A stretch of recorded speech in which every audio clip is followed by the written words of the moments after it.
In 2026, more than 25% of Americans face sudden power emergencies.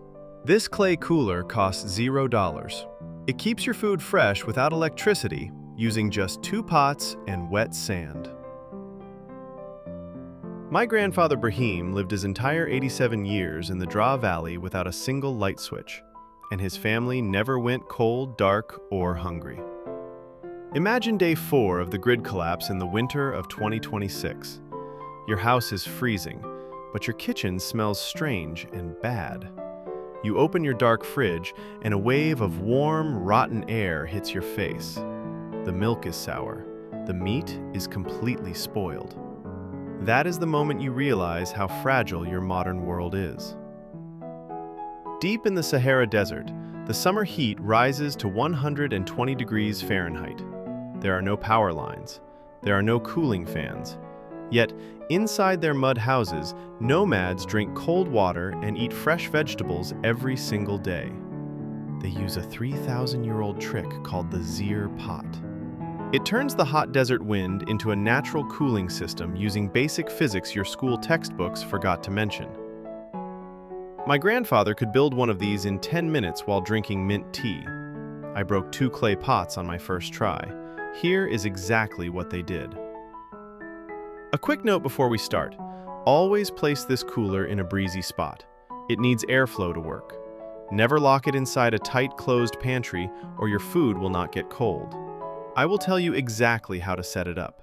You only need 4 simple things that cost less than $2 total. A large unglazed clay pot. A smaller unglazed clay pot that fits inside the big one.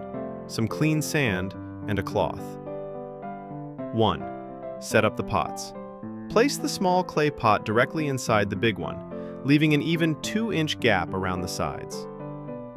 2. Fill with sand. Pour clean sand into that 2-inch gap until it reaches all the way to the top rim. 3. Add water. Pour cold water over the sand until it is completely wet and cannot soak up any more. Stay with me. The second method is what blew my mind the most. Put your food or jars of water inside the smaller inner pot and cover the top with a damp cloth. As the dry air hits the wet outer clay wall, the water evaporates. This evaporation pulls the heat away from the inner pot, dropping the temperature by up to 20 degrees. For city and apartment folks, here is the ultimate trick to make it last. If you do not have a breezy balcony, place the clay cooler directly in front of a window that gets natural drafts. If the air is humid, add a very small pinch of salt to your wet sand. The salt pulls the moisture out and keeps the cooling effect strong even in heavy air. Proof. I tested this myself during a storm blackout last month, and here is exactly what happened. I set up the double clay pots on my apartment balcony on a sticky 85-degree afternoon. I put fresh tomatoes and a jar of goat milk in the center. I measured the internal temperature with a digital probe. Within 3 hours, the inside of the clay pot dropped to a cool 65 degrees. This cheap little setup kept my milk cold and sweet for 4 straight days without a single watt of power. Try this tonight and tell me in the comments how many degrees it dropped for you. 2026.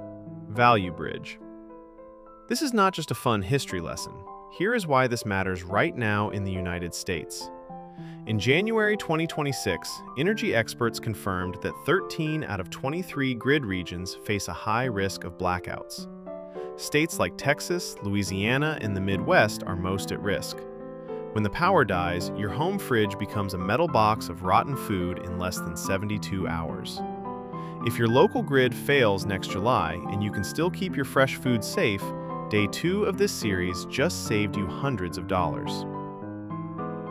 Open loop. Day 3 is the lesson that truly shocked me. You have flour and water, but no oven and no power. The trick uses a flat stone from your yard to bake perfect bread in minutes. The method is so simple it feels like magic, but it kept desert warriors strong for centuries. Comment the word Day 3 below, and I will send you the full guide right now. Ancient tricks, modern survival, $0. Mandatory video disclaimer. This video is for educational and historical reference only. Always follow local fire safety and building codes. Results may vary based on materials and conditions. The channel assumes no liability for improper use. When in doubt, consult a professional.